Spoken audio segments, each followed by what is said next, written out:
Every head bowed.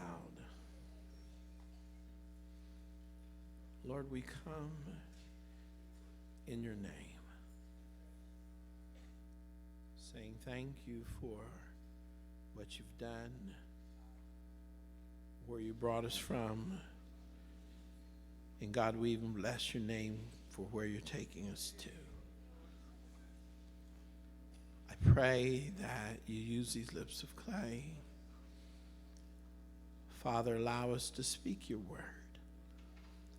Allow it to fall upon good ground to accomplish your purpose. In Jesus' name, amen. Amen.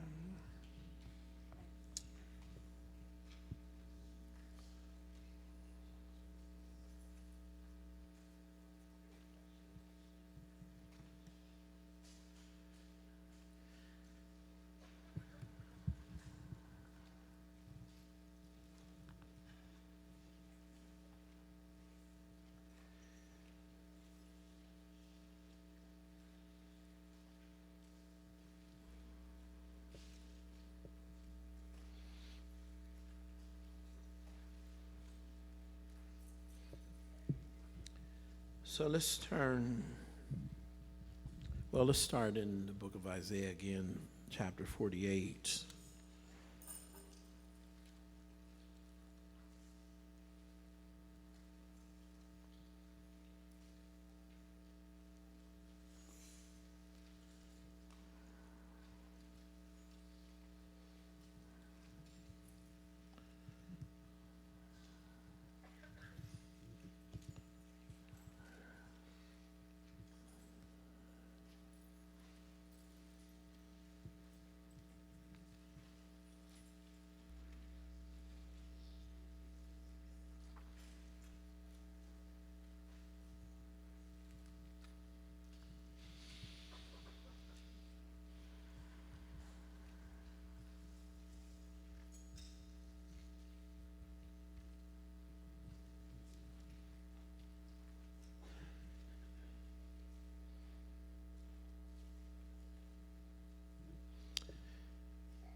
In Isaiah 48,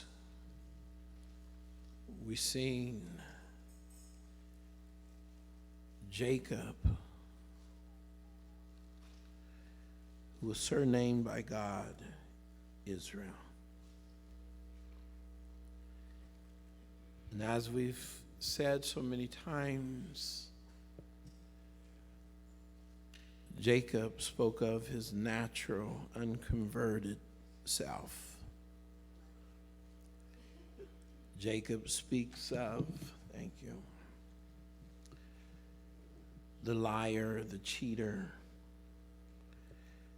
Jacob speaks of the trickster.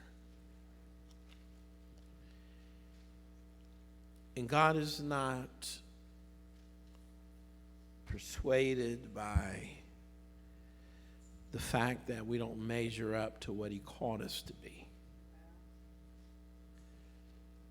But God, for each of us, figures out a way for us to walk in the calling. And I'm so glad that God is not like man, that he doesn't throw in the towel just because of what it looks like. And time has never been a deterrent to God. We look at a month, we look at a week, we look at a year, and our faith can do like the disciples' faith on the ship, where they say, "Carest thou not that we perish?" Jesus rises and rebukes the wind and the waves and says, "Peace, be still." And he expresses to them,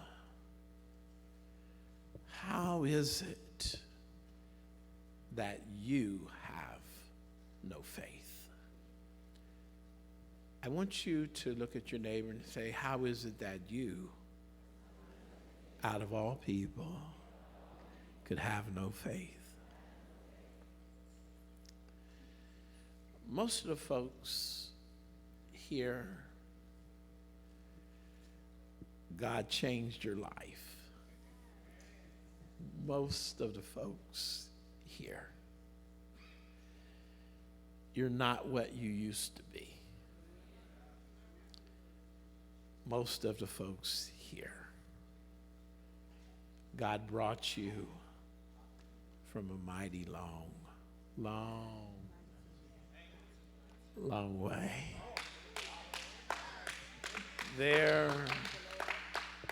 There's some crazies in the house.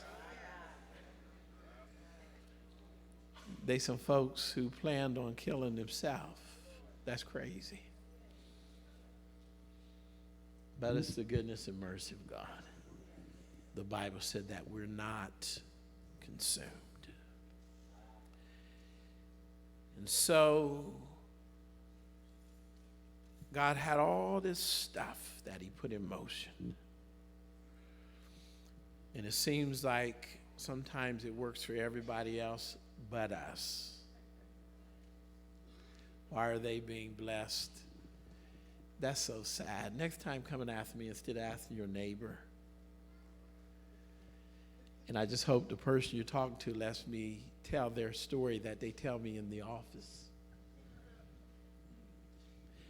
Because I guarantee you, you would not trade places with most of the folks who you think just got blessed. You would run. You don't know what a blessing is until you see the end result of it. But so many times we allow people to distract us from the one focal point. We got to get our eyes off of man and get our eyes back on God.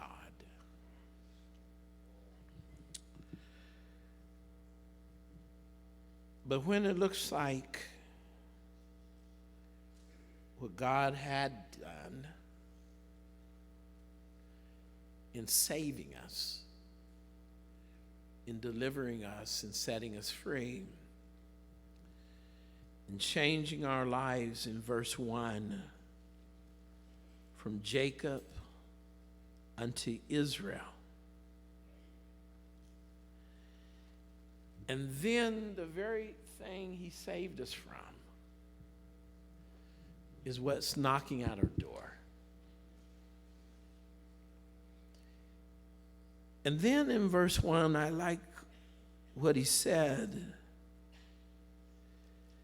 He said, they make mention of the God of Israel, but not in truth, nor in righteousness. I'm going to go from here for just a moment, and then we'll get back to where we were last week, talk about creating, making, and then I also want to talk a little bit about his word and the message. We ran through that part. But everyone read verse 1, chapter 48, verse 1. Hear ye this, O house of Jacob, which are called by the name of Israel, and are come forth out of the waters of Judah, which swear by the name of the Lord, and make mention of God of Israel, but not in truth, nor in righteousness. Revelations 22 and 15, as you hold Isaiah for just a moment, we're going to come back there.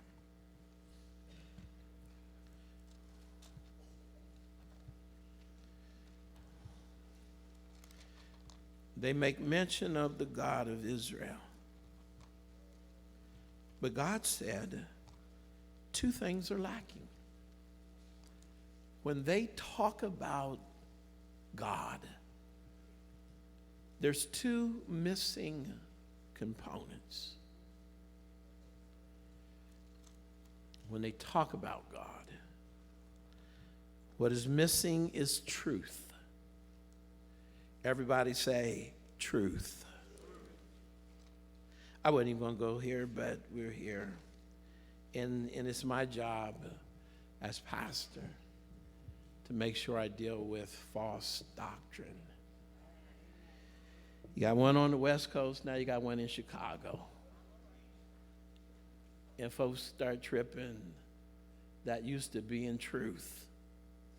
I'll get into that more some other time and address his doctrines that are straight up lies from hell. But folks go and grab stuff. And the reason why we grab stuff is because it appeals to our spirit.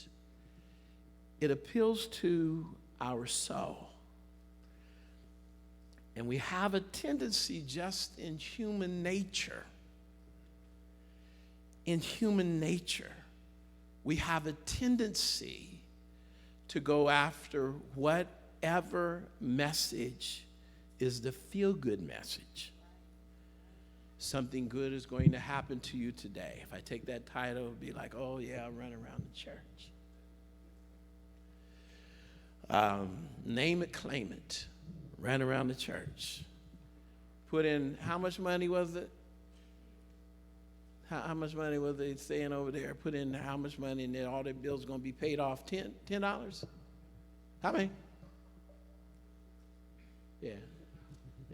And so some preachers say, you put in this amount of money, and by the end of the week, all your bills are going to be paid off. And folks actually go after that kind of thing. Where folks try to follow after signs, as I was saying in our foundation class. People get caught up in being mysterious.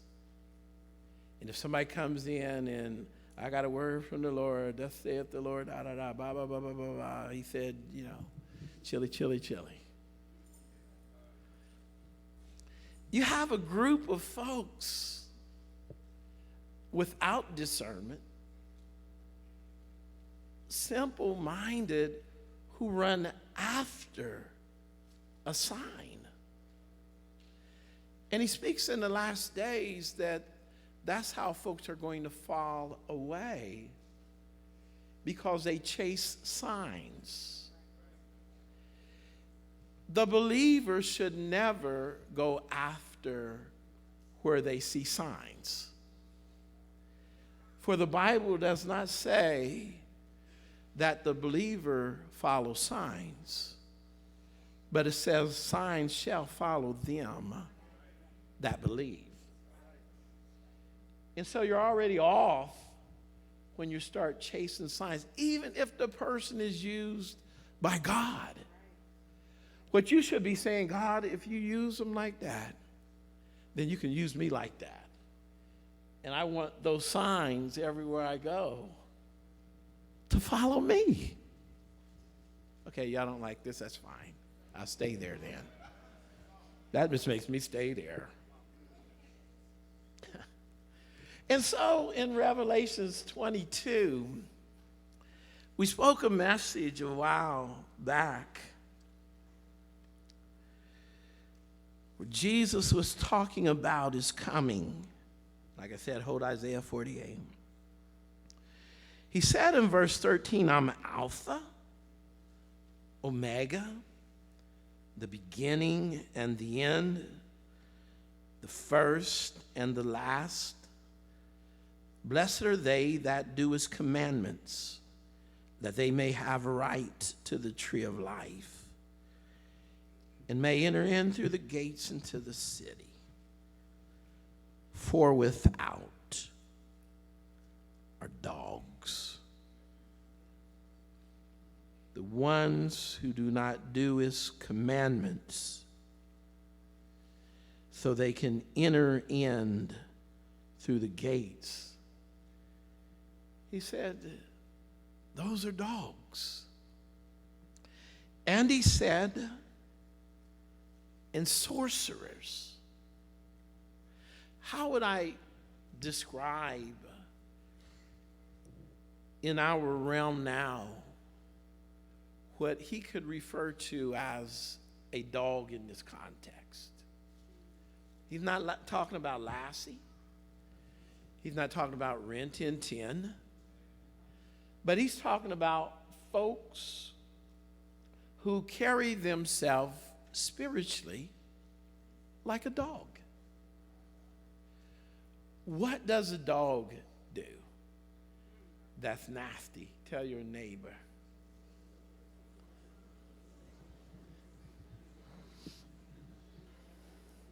I've watched dogs. Tried to catch one time. He actually lived in our house. Took him out walking, and there was another dog's mess. Sounds like I know where we're going with that. Walking along, and then there's another dog's mess. And she, Tika, ran over to the pile of dog manure and ate it so fast. I was like, Tika. And somebody lied and said that dogs' mouths are cleaner than humans. They don't say that anymore. Somebody started that, and people actually started believing stuff like that. Now, I could have told you without doing a swab test that dogs are nasty, that they're filthy, that they're low down. Well, one time, one of our sisters was working at a facility here in town, has thousands of people. She had a co-worker, and she said to me, one of my best friends at work, she can't get pregnant. And so she was asking if you pray for her, because they was telling them some of the miracles that's going on at Turning Point. And I said, she don't need prayer. I don't know this girl from Adam. Hadn't met her. I said, she doesn't need prayer to get pregnant. Tell her, get the dogs out of her bed. And then the one I was talking to said, she said she sleeps with 3 dogs. I said, exactly. Tell her, get the dogs out of her bed. She'll get pregnant. About 9 months later, she had a baby. What a wonder. Dogs are nasty. I know somebody who had a dog. Every time the dog would come in, she'd be washing the dog's paws off. Had toothbrush brushing the dog's teeth. And was treating the dog like it was a child. Like, you're not going to come up in here nasty. But look at your neighbor and say, dogs are nasty. They're nasty, y'all. I don't care if you like them, don't like them, if you make rugs out of them, or if they're your best friend. Dogs are nasty. They have no conscience. They have no conscience. He said, the ones who don't obey the commandments of God are dogs. And verse 15, what's the second category? Pharmakia. Pharmakon. This word, sorcerers, is that same word in Galatians chapter 5, where he talks about the works of the flesh. And one of the works of the flesh is witchcraft. Except for in the Greek text that our KJV is translated from, witchcraft is from the Greek word pharmakia, That kappa is like our C, pharmacia. The use of drugs. You're taking drugs as mind-altering drugs. You really need prayer. Really need prayer. Because God can heal you of that. And the OTCs, I'm not hating on Lilly, Abbott, Pfizer, etc. But the over-the-counter drugs oftentimes are the precursor to you doing something stronger. And then you doing something stronger that you have a prescription for, oftentimes is what leads you into doing something that you don't have a prescription for. And then you find yourself addicted to drugs where you feel like you can't do without it. My father, when he had a surgery, they prescribed OxyContin to him. And my brother said, he's not doing good. I went down to Chillicothe, and I seen how he was acting. And I said, get his doctor on the phone. And I met this thing that I said to him. I said, you got my father addicted to these prescription drugs. If you don't get him off of them now, I said, I'm going to sue you. And he knew who I was. And I wasn't playing that you're not going to be a drug dealer just because you have a license. God can deal with it. And don't get me wrong, I'm not hating on aspirins. I'm not hating on cough syrup. But there are mind-altering drugs that will affect your spiritual relationship with God, and you need to come off of those. Need to not even be on them. Sorcerers, whoremongers. Everybody knows what that is. When you don't have a license, when you don't have a right, then you don't do it. Murderers, everyone knows what that is. Idolaters. We miss it sometimes in that idolatry can be anything we put in place of God. But I read this scripture before we go back to Isaiah for the next category. And what? And what? I'm in verse 15. Still in verse 15. And what?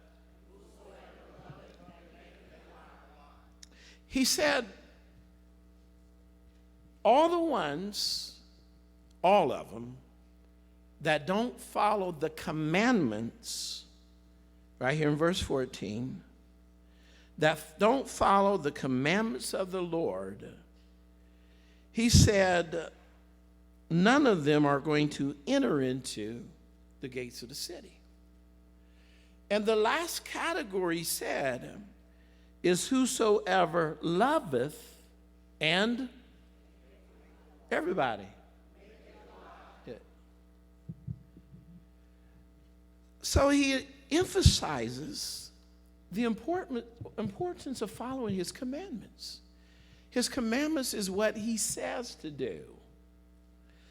The other categories are action categories of people doing something wrong and doing something against the commandments of God. But this last category, whosoever loveth and maketh a lie, what that is speaking of, they write a new commandment. Hello? They come up with something and say, well, I don't see it like that, and so I believe it's saying this. And so they don't follow the commandments of God because they loveth and maketh a lie. Back to Isaiah.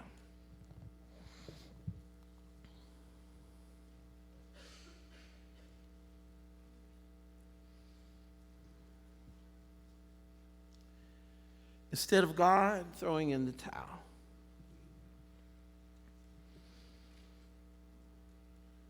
he puts us in verse 10 in the furnace of affliction. He does it for his name's sake. And for his own sake, he said, I'll do it. He said, how should my name be polluted? I will not give my glory to another. And so again, God, who calls us out of where we were, Jacob becomes Israel. And God sees us go back doing what we do. I'm back to the fact that typically I've not seen God just cut somebody off immediately. But I've seen his Spirit strive and say, come on, come on. In verse 12, hearken unto me, O Jacob. Hearken unto me, trickster Jacob. Hearken unto me, liar Jacob. Hearken unto me, O Jacob, and Israel, my called. Though you're Jacob, I'm still looking at you and saying there's hope for you to be Israel. And God, verse 7, creates something now to save us from where we fell. Back to Isaiah 45, where we were on Sunday.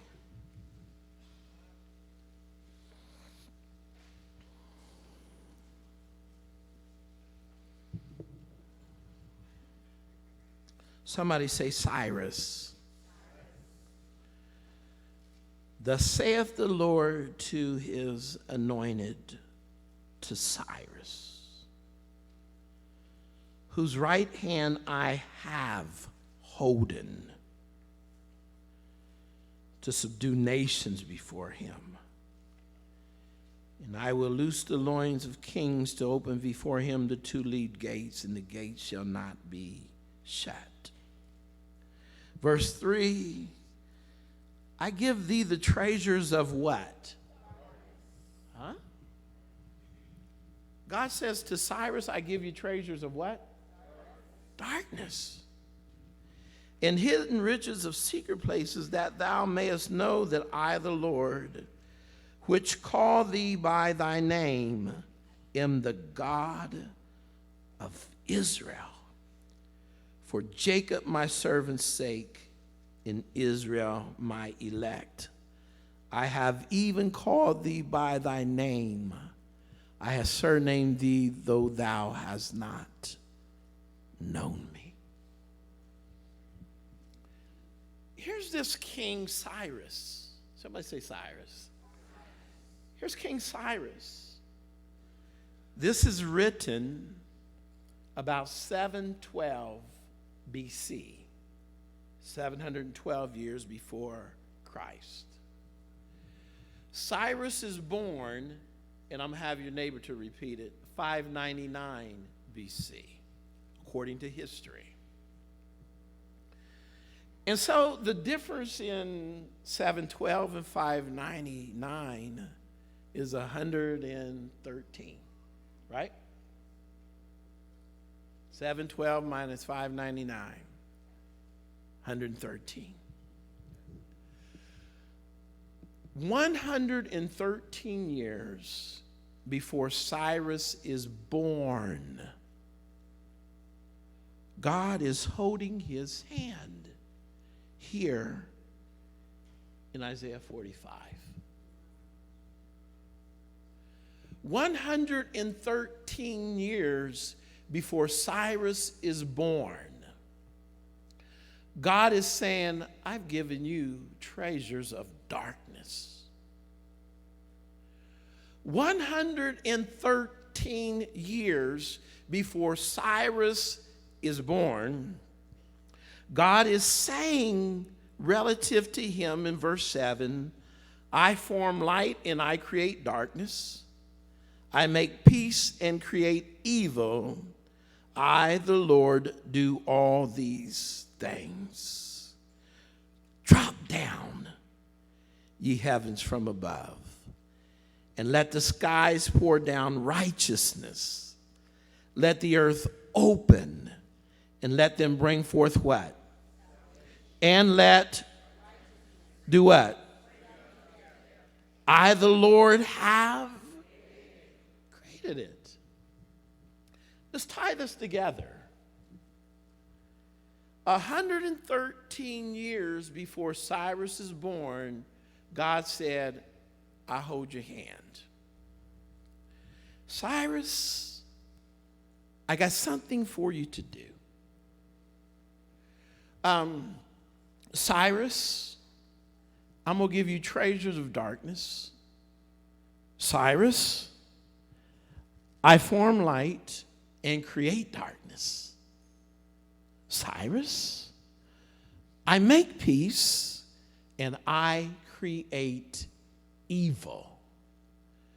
Now, Cyrus, the end goal, the end game, is that when it's all said and done, in verse number 8, heaven's coming down. God said, I make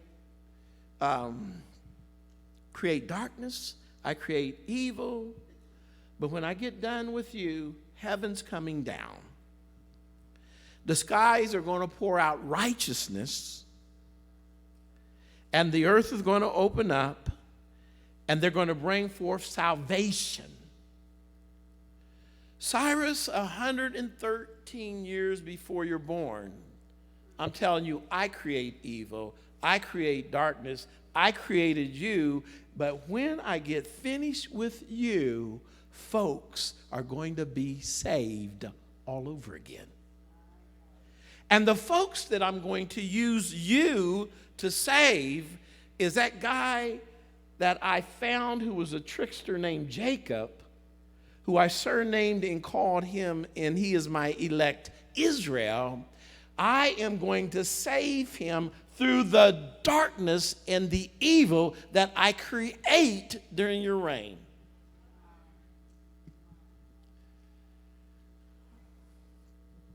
God raised him up for a purpose and a plan, and I'm going to bring it right here, 2018. Not everything in your life is the devil doing it.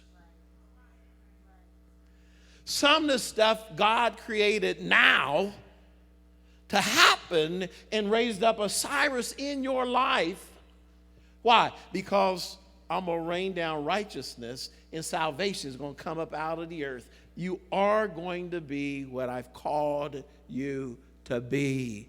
And it doesn't matter how tough you think you are, how bad you think you are, God has a Cyrus for you if you don't do what's right on your own. It'd be so much easier. Just tell God, I ain't got to go out like that. You ain't got to create no darkness for me. Don't create no evil for me. I'm good. I'm about to praise you and thank you for saving me the first time, even though I've been distracted along the way. Because there's a lot of folks who want God to do new stuff. But when you looked at the new stuff, I don't need that.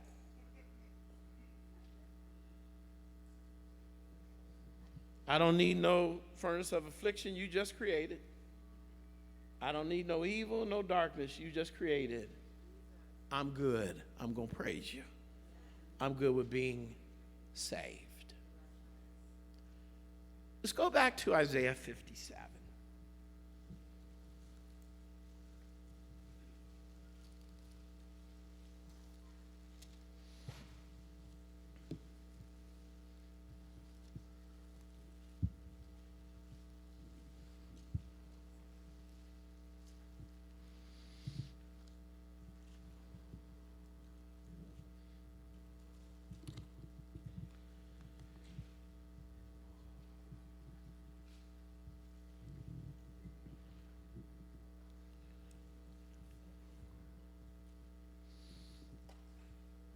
We read this last week.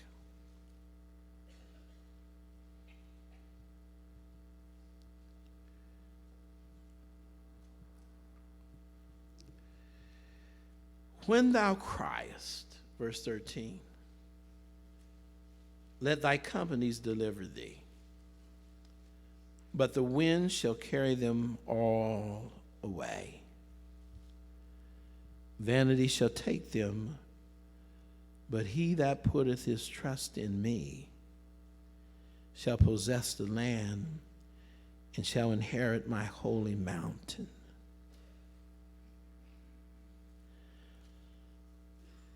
If you cry out, God is saying here, when you're going through for somebody else to save you, God is saying, the ones that you're looking to save you, the wind will take them away. But God, I'm going through. I need his help. And God says, God, I'm going through. I need her help. And God goes, and then you find yourself in this situation where on every side, all help is gone. And all along, again, God, objective, is get you to cry out to him. But he that putteth his trust in me shall possess the land and inherit my holy mountain. And shall say, cast ye up, prepare the way, take up the stumbling block out of the way of my people.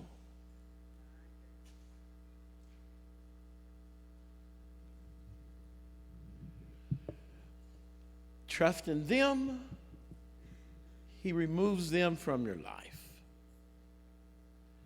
Trust in him, he delivers you, and he starts talking to the stuff that's been tripping you up. Cast ye up, stumbling block, get out of his way. Stumbling block, get out of her way. Why? Because they cried to me, to God. And again, I want to go to verse 15.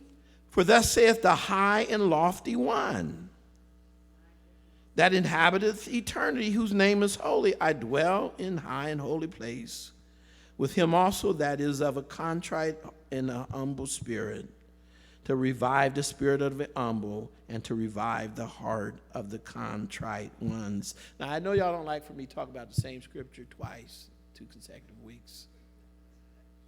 I'm so different, I like to hear it every time. But verse 16 blows me away. I will not contend forever, neither will I, you read, neither will I what? For the,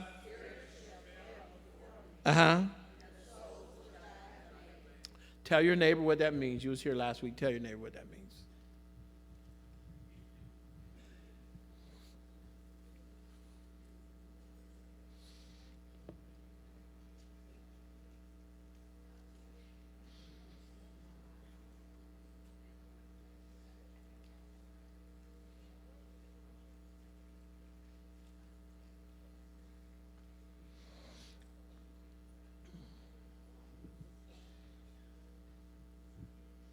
What did they say? Somebody tell me what your neighbor said. What was the point that your neighbor made? Okay, but never mind. Verse 16. Verse 16. For I will not contend forever. What is God saying? He said what, Annie? Right. He's not going to bring trouble on you forever. He's not going to be warring against you, wrestling with you forever. He's not going to allow the heat to be put on you forever. I will not contend forever, even though he's the God of eternity. He knows you can't hang in there forever. He knows there's a limit to what you can take. For a father cannot spank his son from midnight to 7 in the morning. At some point in time, there has to be a sunrise.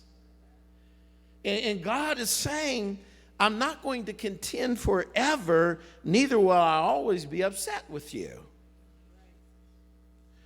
Some folks can make you upset. You may not believe that. There's not a lot of folks who can get under my skin. Well,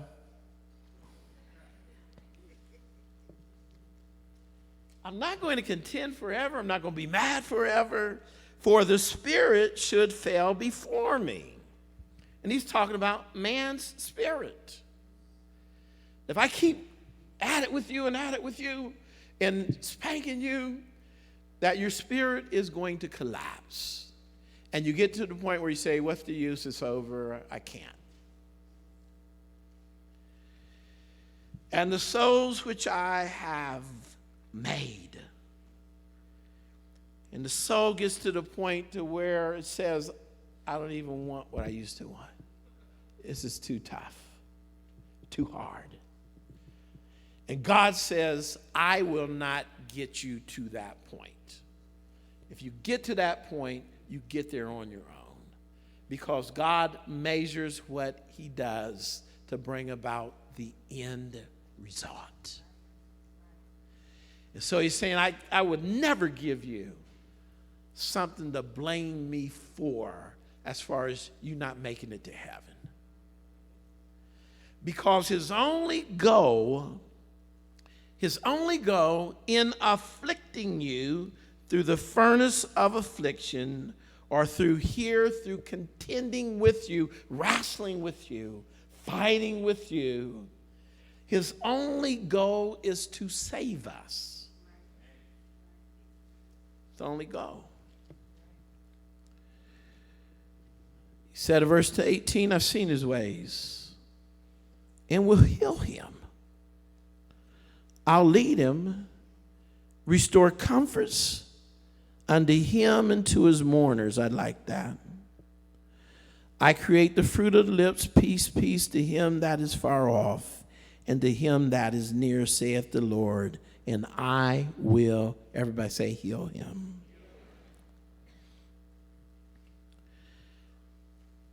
It goes on to say, but the wicked, the person who still is unconverted, who he has to keep contending with because they have not changed. God said, but the wicked are like the troubled sea when it cannot rest, whose waters cast up mire and dirt, all that garbage in the sea. There is no peace, saith my God, to the wicked. If when God has you in the furnace of affliction, has you in that stage and state of going through, if the lesson is learned, then God turns off the heat. And in place of the crying for pain, God says in verse 19, I create the fruit of the lips, peace, peace. And where before you were saying pain, pain, it hurts, God says, but once you learn the lesson, then God creates a new message from your mouth. And that message is, it's all good, I'm good now, peace, shalom, shalom, shalom, shalom. But what about the wicked who's still in bondage, who still fits the category of dogs and sorcerers, whoremongers, murderers, and those that loveth and maketh a lie? What about the categories of people who, even though they are going through, they have not yet broke free? What about the category of people? The next verse says, cry aloud.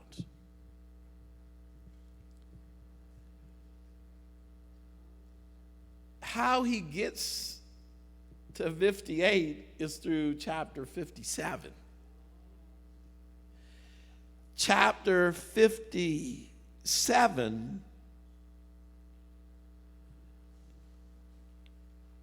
in verse 13, when thou criest, let thy companies deliver thee, but the wind carries them away. Chapter 58, there is still crying. But in chapter 58, the prophet is crying. Cry aloud, spare not, lift up thy voice like a trumpet, and show my what? People what? And the house of Israel. Who? Show Jacob what?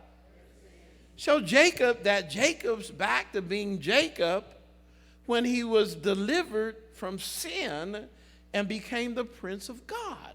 You with me? Does everybody understand what I'm saying by that? Again, Jacob is his bad hat he wore when he was a bad dude, Jacob. But now God goes all the way through chapter 57 and say, for the ones who respond to the heat that's put on them, he said, out of their mouth I create peace.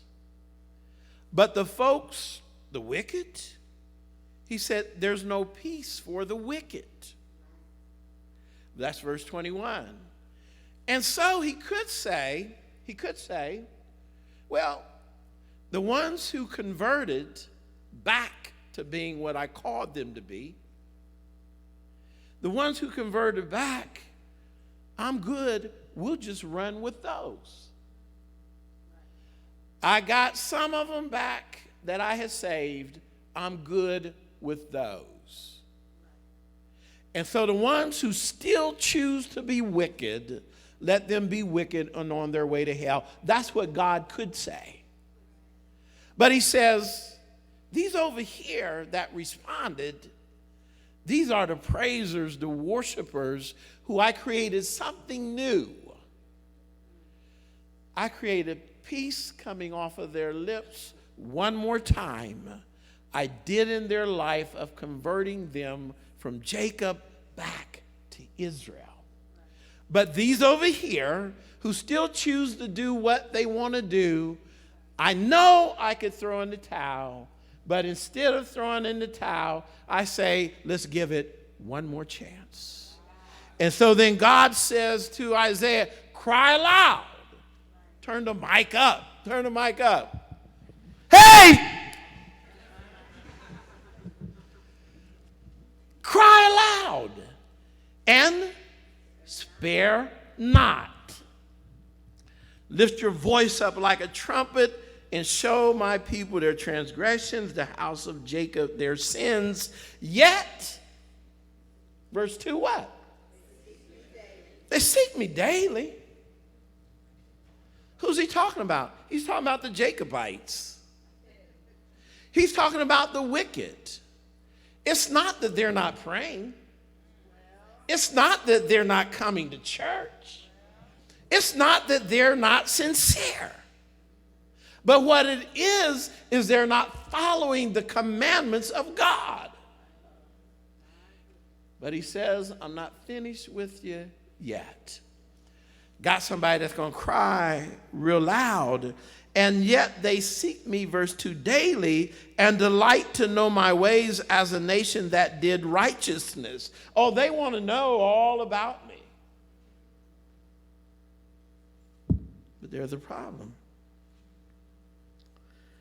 They seek me daily. They delight to know my ways as a nation that did righteousness and forsook not the ordinance of their God. They ask of me the ordinances of justice. They take delight in approaching to God.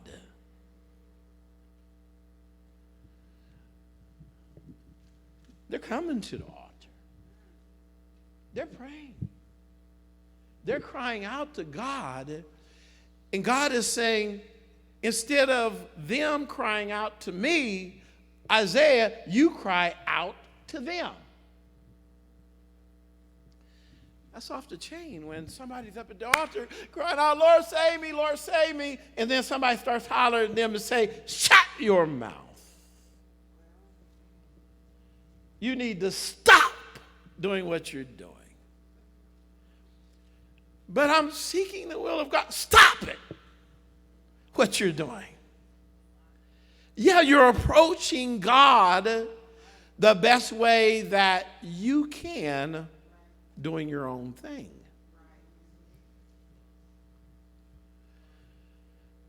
But he says, but show them where they're erring.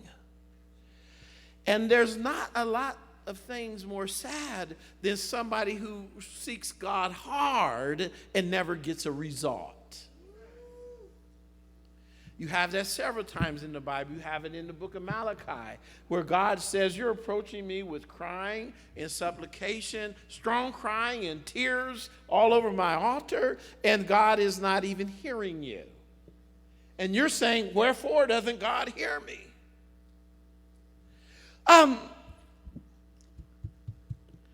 They delight in approaching to God, and God's saying, but you got some stuff you're doing wrong.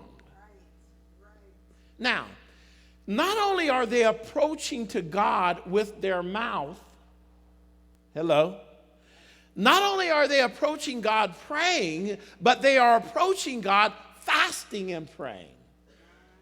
How do I know that? Because I read the next verse.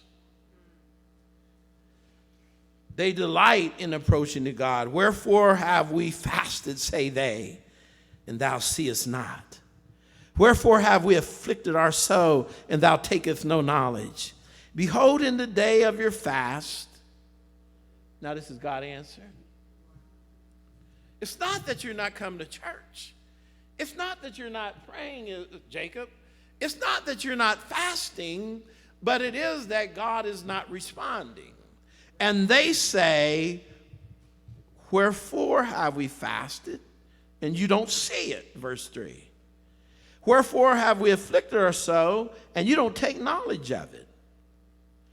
And God says, you want to know? You want to know why you're not getting the result that you want to get? And you can fast 20 days a month and still get 0 results. And God's saying, you want to know why some things are not working? It has nothing to do with a failure on God's part. It has nothing to do with thinking God is impotent, because he's just the opposite. He's all powerful. It has nothing to do with thinking that God is not caring, because God does care for you. But what does it have to do with then God? Because going through all of this, and you actually ordered all of this, and you actually ordered it 113 years ago, because you've seen I would get to this stage in my Christian walk, my stage of doing nothing, my stage of whatever your stage is, my stage of being in a rut. If that's the case, God's seen it, and then he orders Cyrus, and now look at this. God says, the reason why I don't see it, the reason why I don't take knowledge of you afflicting your souls, verse 3, behold, in the day of your fast, ye find, I'm in verse 3. We're almost done, and we'll let you go. Verse 3, behold, in the day of your, you do what? You find pleasure.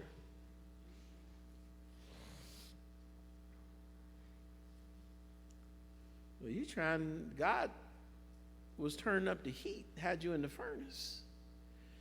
And you say, well, I'm going to turn up heat inside and fast. And then you say, but at the same time, I'm going to satisfy myself.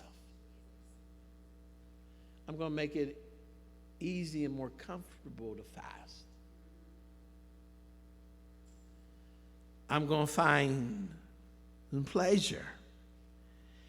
And in verse 3, and you do what? Exact all. You work just as many hours. You did the same thing at your job you usually do.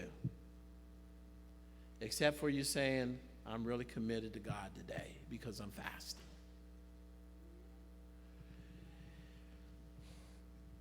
This is the fast that God called for them. When does God call a fast like this that you're getting ready to see? When the other fast isn't working. Hear me? We do the other fast all the time. But if you're still in the same situation, when does God call this fast? When the other fast isn't working. You're praying and you're crying, and it's not working. And he says, well, take one where you're not trying to do something to satisfy your flesh, where you're not hooking up. Take one where you're not exacting all your labor. Take a vacation day to fast.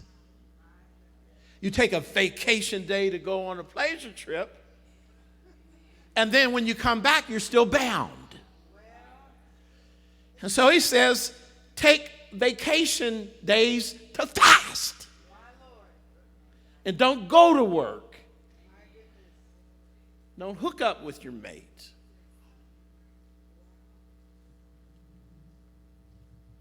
But you think it's going to work. He said in verse 4, here's how you mess up. Your other fast isn't working. I call this one. Your other fast, You fast for strife. You're at odds with somebody. You want to win against them. And so you're fasting. Lord, I'm in the middle of this fight with Cargill. And so my fast becomes just about fighting them. Fasting for strife. And verse 4, and for debate. Lord, them old false teachers at my job. I didn't have the answer for them in the Bible, but I'm going to take a fast, and then I'm going back in. What? Seriously? You fast so you can argue the scriptures with somebody? Or not even the scriptures, you should never do that. But just so you can win your debate at work or at school, now I'm going to fast about it? And God says in verse 4, and y'all was fasting to smite with the fist of wickedness. I want some, God, get them. You know I'm your servant. You know me, God, by name. Slay that devil. I want to get a report that when I go into work tomorrow, they died with a heart attack.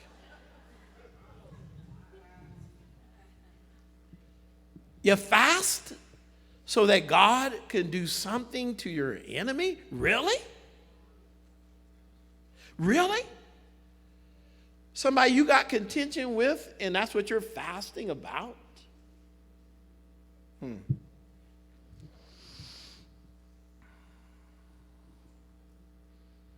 He says in verse 4, ye shall not fast as ye do this day. For strife, for debate, to smite with the fist of wickedness, for pleasure, and exacting all your labors, ye shall not fast as ye do this day. Don't fast like that. Not with what he's talking about here. Not the fast that I called when the other fast wasn't working. He says, don't fast like that this day. Then he goes to talk about the right fast. I'm not going to go through all of it. He says, verse 5, is it such a fast that I have chosen a day for a man to afflict his soul? Yeah, is that what this is about? Is it to bow down his head as a bulrush? They say, what's wrong? Oh, I'm fasting. Head's hurting. Don't feel good, but you know the Lord knows. He coming in Chevrolet car. You're like, huh? They got spiritual. And to spread sackcloth and ashes under him.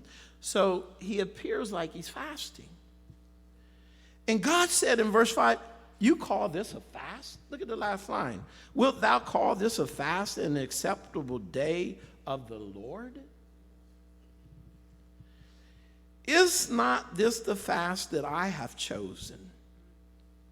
The fast I've chosen, God is saying, is to what? We could stop right there. Because what you see in these lessons that I've been talking about the last couple weeks is what God is focused on in creating something now is so that you get free. And so that you get loosed. Not so that you're freed from the enemy, but in fact, God raised the enemy up to put the affliction on you. To put the affliction on you because you're not doing right. And so now what he is saying is that I want you to get to the point that you recognize that all this trouble that I've been having, I brought it on myself.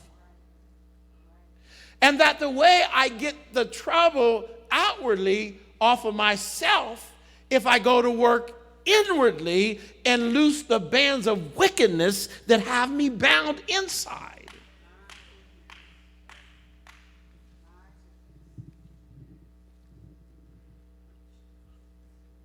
Because again, he could have stopped in verse 21 of chapter 57 and said, there is no peace, saith my God, to the wicked.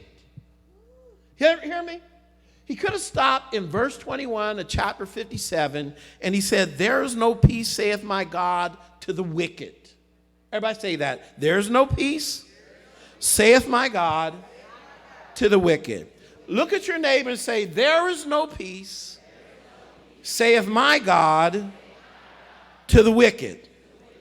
Now look at verse number 6 in chapter 58. Say, is not this the fast that I have chosen to loose the bands of wickedness?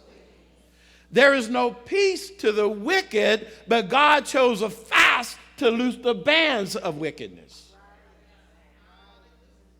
If there's some stuff that has me bound, I should have no peace, and God brings stuff on me so I can't have peace, but then he gives me a fast so I can loose the bands of wickedness. We go about stuff wrong of how to get right. And we can pray and we can fast all we want to and do it wrong, but there comes a time when you have to take that fast to the next level, where it's the kind of fast the Lord called. And like I said, you take a V-day at work.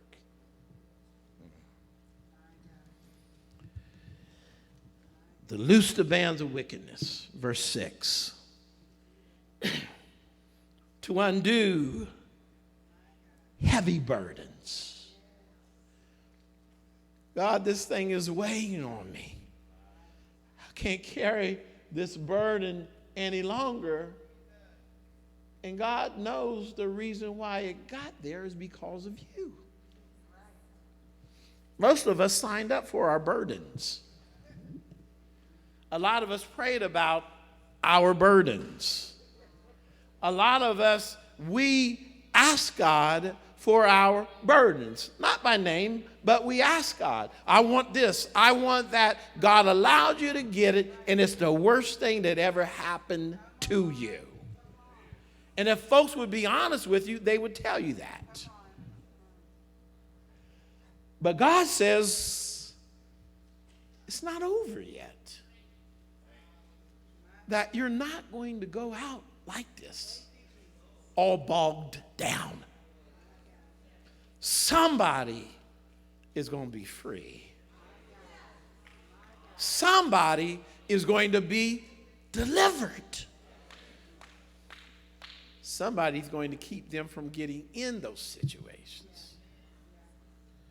Loose the bands of wickedness, undo heavy burdens, and to let the oppressed go free, and that ye break. We'll conclude with that. Verse 6, and that ye break. And that ye break, if I do it right. Ain't that tight? I can get to the place to where there's not one chain left holding me. Not one chain in my mind. Not one chain in my emotions. Not one chain in my spirit. I'm going to keep going. Not one chain in my soul. Not one chain in my body. If what I have been doing has not been working, then do it the way God said do it. Give God a hand praise.